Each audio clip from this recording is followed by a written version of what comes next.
أعوذ بالله من الشيطان اللعين الرجيم. بسم الله الرحمن الرحيم.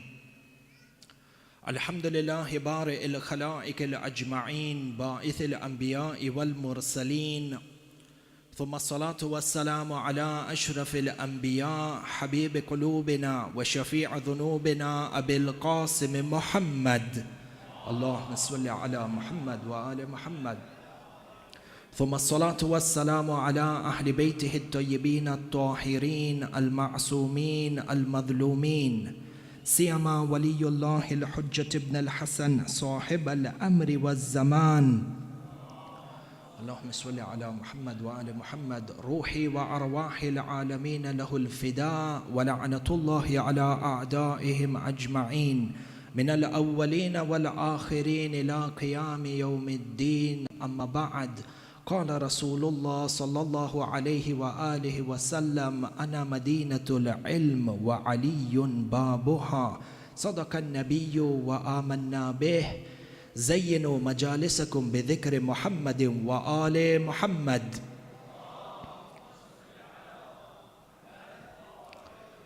Respected brothers and sisters, Allah subhanahu wa ta'ala, out of His mercy and out of His lutf, in every day and every age, has designated for the entire creation a guide, an Imam and a Khalifa through whom He will be worshipped. Yani through the Imam, Allah Azza wa Jal is worshipped. Through the Imam, it is that the ilm of Allah Azza wa Jal is spread across this entire creation. And it is through this designated Imam that the Sharia of Allah is protected on this earth from any type of deviation. And you find that out of His mercy and out of His grandeur, the Lord of the universe has bestowed upon the rightful Imam and the rightful Khalif, He has bestowed upon them certain khususiyat, certain divine distinctions through which we are then able to identify and recognize this Imam who allows us to fulfill the purpose of our existence. And this is not restricted to mankind, is restricted to everything within the realm of existence. يُسَبِّحُ لِلَّهِ مَا فِي السَّمَاوَاتِ وَمَا فِي الْأَرْضِ. Allah subhanahu wa ta'ala says in the Quran, everything is in a form of tasbih, in a form of worship, in a praise, in the state of praising Allah. The word ma, mim, alif over here points towards those things that are living, akil and ghayra akil, living things that have the power of cognizance, human beings and other than that. Perhaps their form of worship differs from the way we worship, but nevertheless they are in a state of tasbih and in a state of worship and obedience towards Allah. For the function of the Imam is to lead everything within creation towards this perfection and towards this Tawheed. Allah Azza wa Jalla has bestowed upon the Imam with divine distinctions through which we are able to recognize him. And you find that if we understand this as an introduction, the existence of Amirul Mu'mineen Ali ibn Abi Talib salawatullahi wa salamuhu alayhi in its entirety was filled with divine distinctions. His entire life was surrounded with miracles. His martyrdom was attained in the mihrab in a state of sujood, this sajda, which is the demonstration of the highest level of proximity towards the Lord of the universe. This is where his soul left this dunya. And similarly, you find the birth of Amirul Mu'mineen was miraculous in every sense of the word, such that you find the narrations tell us Historians, regardless of their sect, come forward and say that when Sayyida Fatima bint Asad experienced the pains of labor and she knew that the time of the birth has come, she is in a state of tawaf around the house of Allah. She raises her hands in prayers, and the historians mention that the walls of the Kaaba split open in order for Sayyida Fatima bint al-Asad to enter in. For 3 days she's the guest of Allah, and within the house of Allah, Amirul Mu'mineen is born. Allahumma salli ala Muhammad wa ala Muhammad. Historians mention that Rasulullah comes to visit and to embrace this newborn baby. And Amir and the Rasul have this relationship from even before this earth and before this creation was created. Two noors created from one single noor, revolving around the arsh of Allah even before time was created. And it was only a matter of time that the Rasul was waiting for this wasi, in essence his half noor. The narrations mention that Rasulullah comes and he holds Amirul Mu'mineen in his arms, newborn baby. The first face that Amirul Mu'mineen sees on this earth is the face of his Habib Rasulullah. The historians mention that as Amirul Mu'mineen opened his eyes, he began to recite and he said, Bismillahir Rahmanir Rahim, Kad aflahal mu'minun ajib. Within this, there is an indication for the intellect. The Quran was not revealed at that time, and the Amirul Mu'mineen is reciting the Quran from the cradle. Somebody says, how did Amir know about the Quran before Jibreel came for it? Refer back to the Quran. وَكُلَّ شَيْءٍ أَحْسَيْنَاهُ فِي Imam Mubin. And this Imam Mubin begins with the recitation of the Quran that the Mu'mineen are victorious. Rasulullah smiles at Amirul Mu'mineen and he says, Bika aflahul mu'minun. It is through you that the believers will become successful.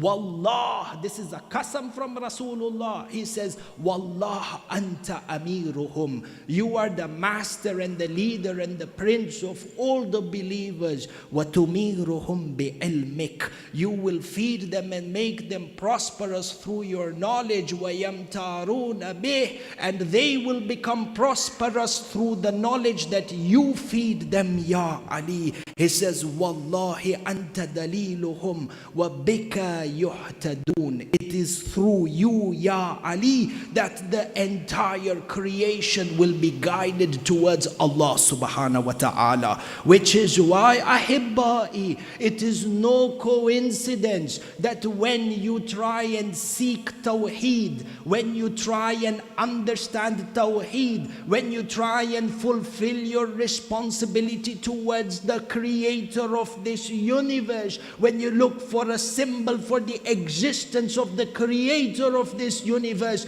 you walk into Masjidul Haram in Mecca, and that ultimate symbol of Tawheed is the maternity word of Ali ibn Abi Talib, a sign for the entire dunya to know until the day of judgment. There is no Tawheed without Ali ibn Abi Talib.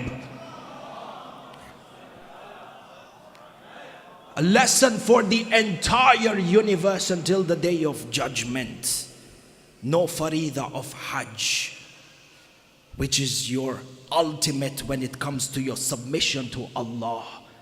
You will walk 7 times with humility around the house which Amirul Mu'mineen was born. And can there be a greater sign as to who this rightful Khalif is? You find that a kalam about Amirul Mu'mineen is great, and our time is short and we have many respected speakers. But you have this narration which is accepted by ulama from all schools of thought, where the Holy Prophet of Islam declares, "Ana madinatul ilm wa aliyun babuha." I am the city of knowledge and Ali is its gate. The core of human existence revolves around knowledge. Balki, I say to you, the core of everything within existence revolves around knowledge. When Rasulullah says that, "Inta ya Ali, you are the master and you are the prince and the commander of all believers," this encompasses mankind and other than mankind. And if you are familiar with the Quran and you have read through Surah Al-Jinn, you also know that from amongst the jinn there are the believers and the disbelievers. Believers in Allah, disbelievers in Allah. Believers in the Nabi, disbelievers in the Nabi.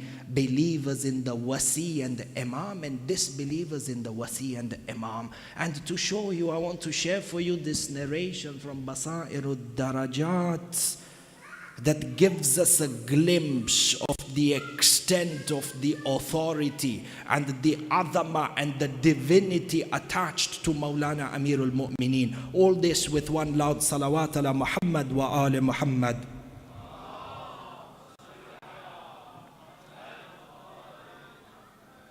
Narration is from our sixth Imam as-Sadiq alayhi salam, where he states, in Medina on a certain day when Rasulullah was seated in Masjidun Nabawi amongst his companions, there happened to be an abnormally tall creature that came in the form of a human being, his height being the height of a date tree, a palm tree. Do not be surprised. Allah Azza wa Jalla qadir ala kulli shay, can create anything in any form and any shape. A creature as tall as a date tree or as a palm tree comes in, and with a voice which is extremely strange and perturbing, he comes to Rasulullah and he says to him, "Assalamu alayka ya Rasulullah." The Holy Prophet replies back to his salam and he says to him, "It seems to me from the creations you are not from the mankind and perhaps you are from the jinn." He replies in the affirmative. Rasulullah says to him, "Identify yourself." This jinn replies by saying that, "My name is Al-Ham ibn Al-Him ibn Laqis ibn Iblis." My name is Ham, the son of Him, the son of Laqish, the son of Iblis. Rasulullah says to him, "Then you are only 2 generations away from Iblis. Yani you have lived in this earth for an extremely long time." He says to Rasulullah that, "I lived from the time I was a young man when I witnessed Qabil kill Habil. And my job, my function was that," the jinn is saying to Rasulullah, "and my function was that anha anil i'tisam wa a'mur bi qatiyatil arham."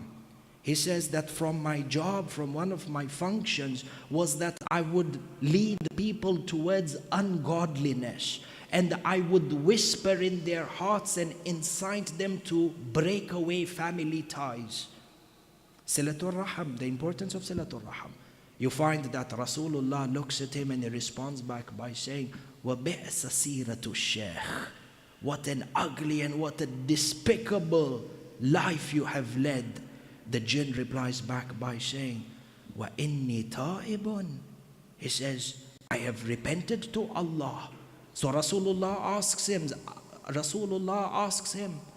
"Ala yadi man tammat tawbatak min al-anbiya?" Through which Nabi did you seek forgiveness? He says to him, "Tubtu biyad Nuh." I sought forgiveness from the Nabi Nuh. During the time of Nabi Nuh, I sought forgiveness.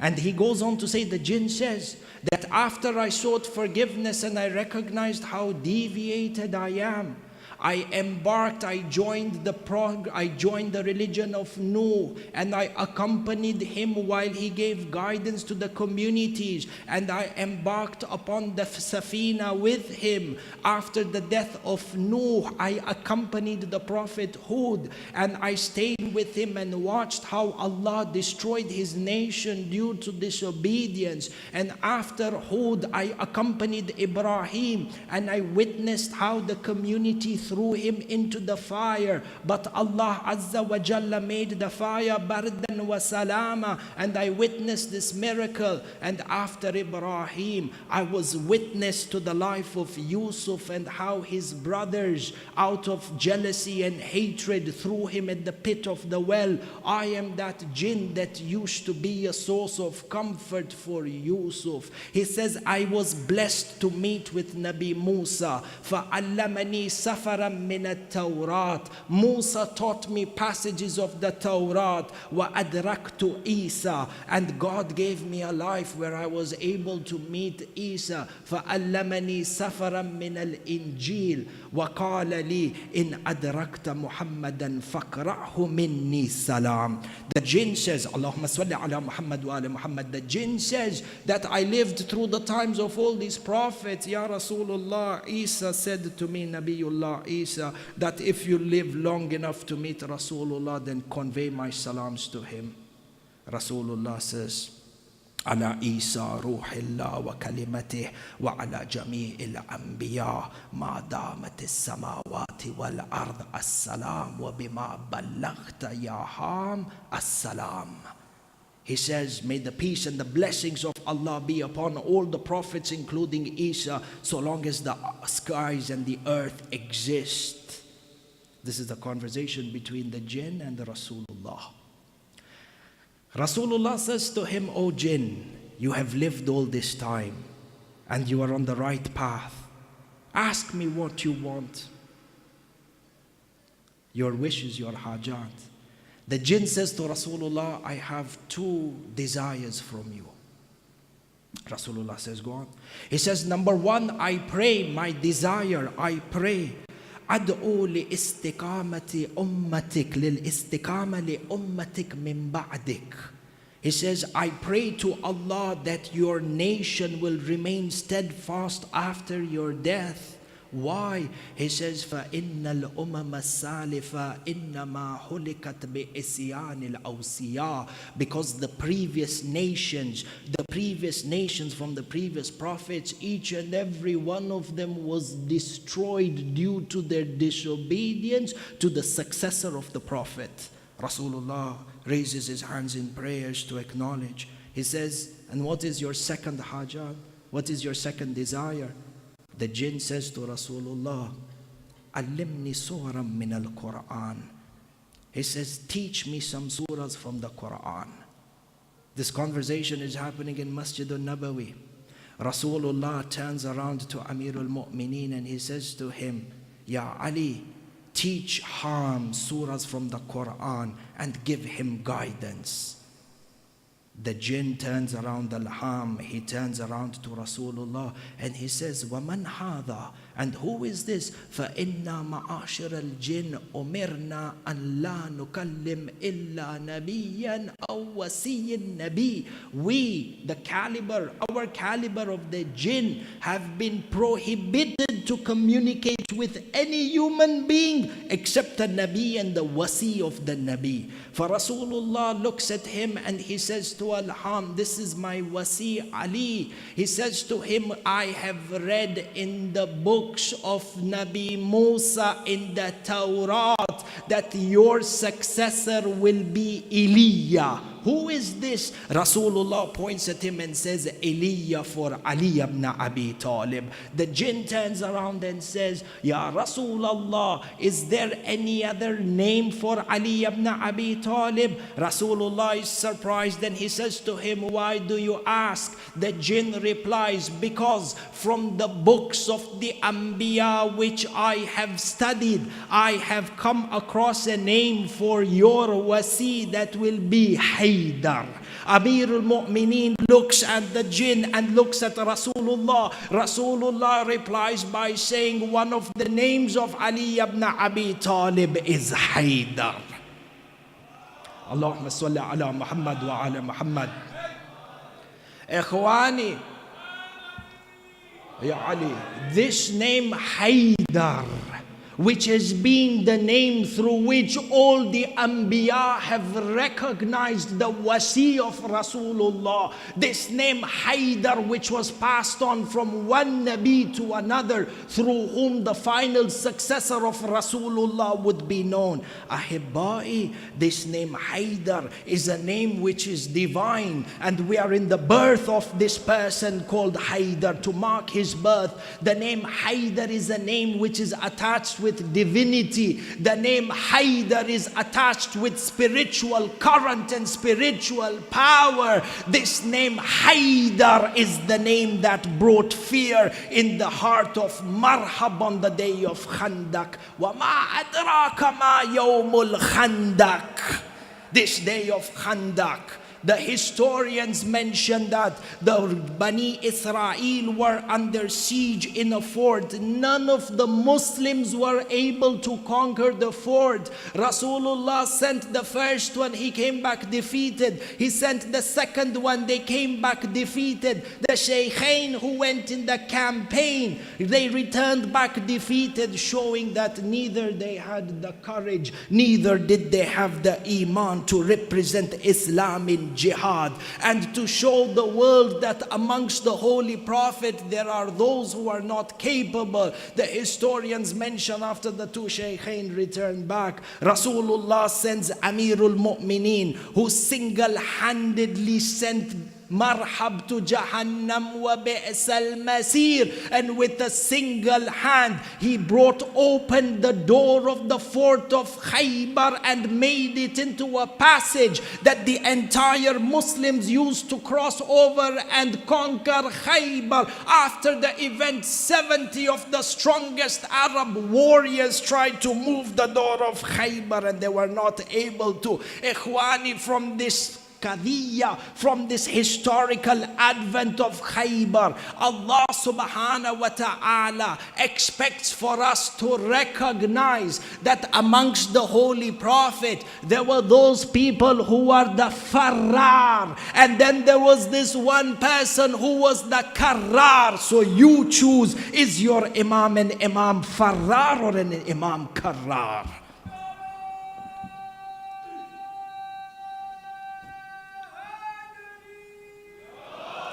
This name Haydar that brought fear in the heart of Marhab. This name Haydar, when you chant it out, every believer's heart is filled with joy and happiness. When you chant this name Haydar, the heart of a mu'min is filled with power and courage. When you chant this name Haydar, every oppressor is intimidated. On the day of Ashura, when you mourn Aba Abdullah and you chant Haydar, every dictator and every Nasibi is filled with fear. This name Haydar represents every aspect of virtue. This name Haydar is against every type of evil, which is why when the awaited Mahdi shall return to fill the earth with peace and justice, we shall pledge allegiance to him by saying Labbaik Yabna Haydar.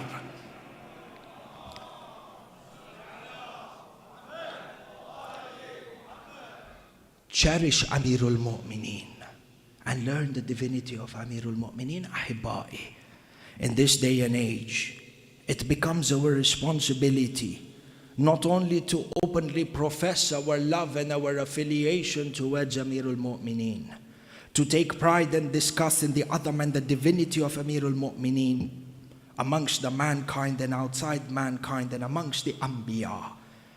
It becomes our responsibility in this day and age, my dear brothers and sisters, that we live our lives in accordance to the teachings of Amirul Mu'mineen. This is our Mawla, who we take pride in association and affiliation with. He turns around and he says, if I was to be given the wealth of the entire universe such that I may oppress one ant, yani take away a grain of food from one ant, I would never do so in exchange for the wealth of the world. In a world that is filled with oppression, how we deal with each other, how we deal with our family members, how we deal with our friends, how we deal with our colleagues, how we deal with our opposition, a dealing of justice. And a final advice for myself and for you. Ahibba, it becomes our responsibility to study and study and study Nahjul Balagha. For within this Nahj, you live your life and you seek the teachings of Amirul Mu'mineen.